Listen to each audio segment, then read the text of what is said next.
Buenas tardes, soy el hermano José María Alonso. Yo trabajo en la Universidad La Salle, soy hermano lasallista y me han invitado a que hable del lasallismo. Yo creo que para hablar del lasallismo tenemos que hablar de dos aspectos. Uno, de los hermanos lasallistas, y por otro lado, del lasallismo en general, que incluye tanto a los hermanos como a los educadores, que le llamamos colaboradores, los padres de familia, que también son educadores, los alumnos, los antiguos alumnos y muchas gentes que colaboran con nosotros de alguna manera o de otra. ¿Cuándo se inició el lasallismo en el mundo? El lasallismo en el mundo lo iniciaron los hermanos con San Juan Bautista de La Salle en Francia, en la ciudad de Reims, el año 1680. La Salle fallece en 1719 y a México llegan los hermanos en 1905 a raíz de la expulsión que han tenido de Francia.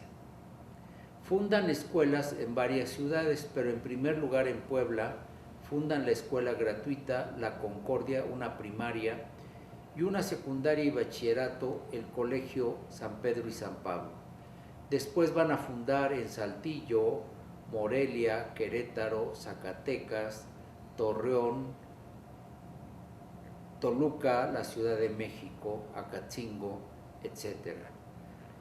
Los hermanos abrieron las casas de formación, es decir, para formar a los nuevos hermanos, escolasticado, noviciado menor, en 1911 y 12, y llegó a haber unos 20 muchachos de las escuelas que ingresaron con nosotros.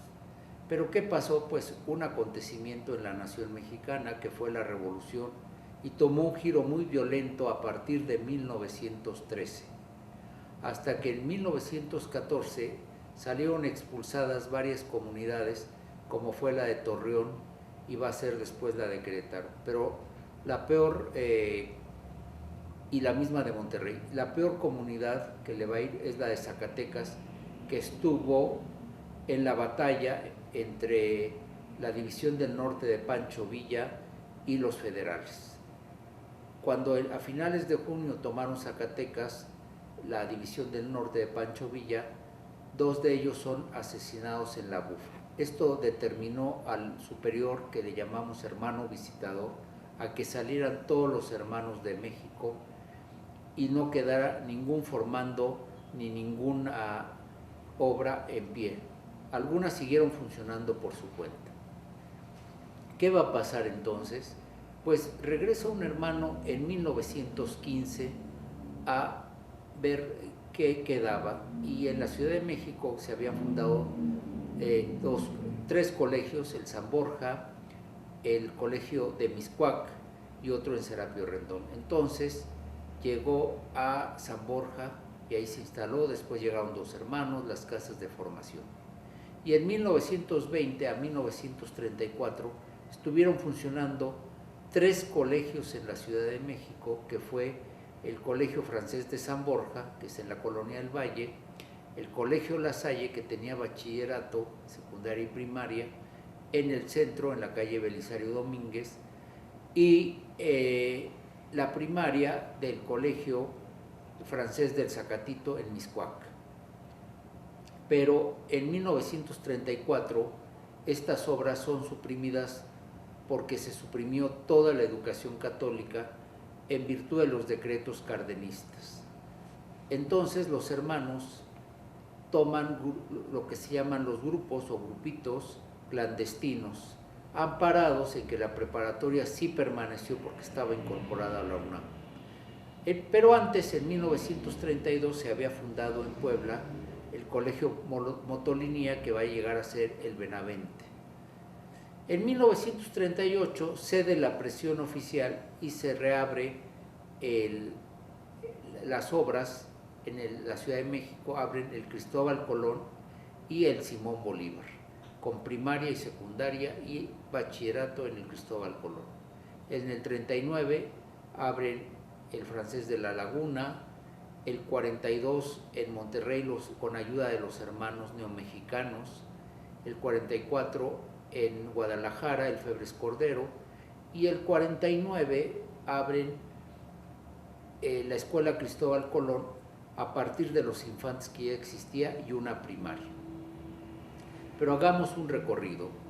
¿Qué pasó con el distrito, lo que llamamos la Agrupación México lasallista, que llamamos el Distrito de México?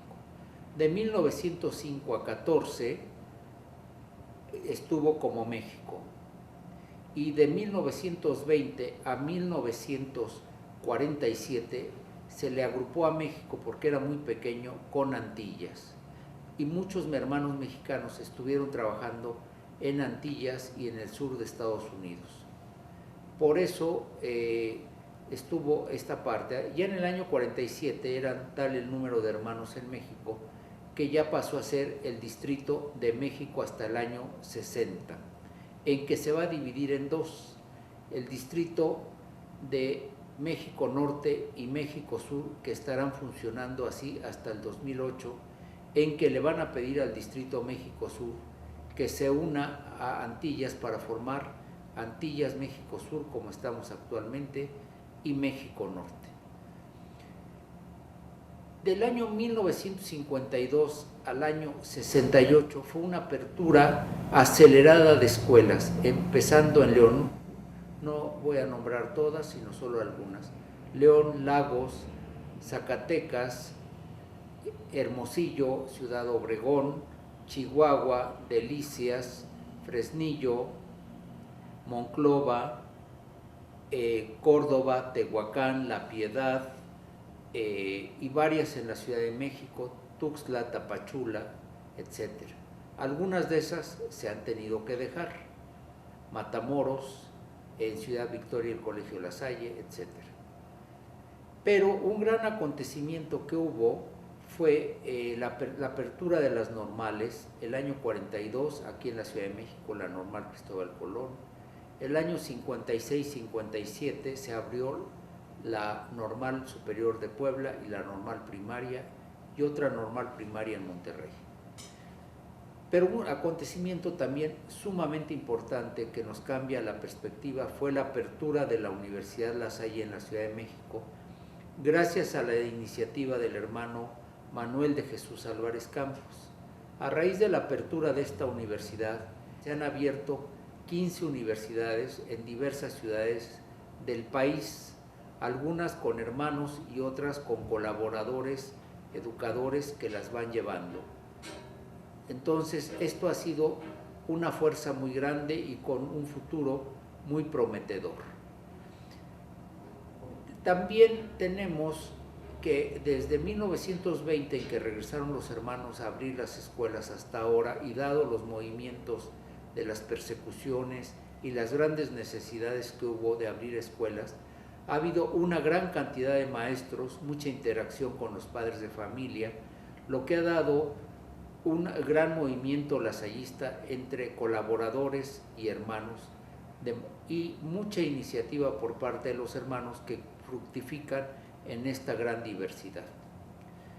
Por parte de la Iglesia hubo un cambio muy fuerte a raíz del concilio y del capítulo general que siguió al concilio, que terminó el año 67, el cual va a traer cambios dentro de la congregación, que ciertamente va a hacer, como todo cambio, pues trae desconciertos, pero eran muy necesarios para adaptarse a las nuevas exigencias, a los cambios culturales.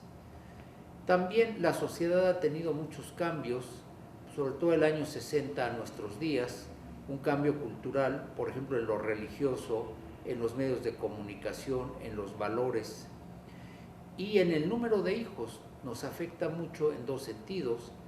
Las escuelas van disminuyendo en todo el mundo lentamente por que los niños son cada vez menos, y también las casas de formación no tienen el mismo número de formandos que tenían antes.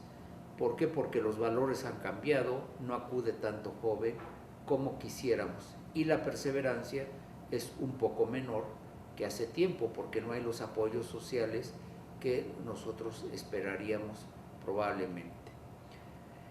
También en los años 60 y 70 surge especial inquietud de regresar a los pobres, lo que provoca obras nuevas hacia los pobres como son las obras en el Sierra y con los indígenas, y cierta atención que considero sumamente sana y productiva.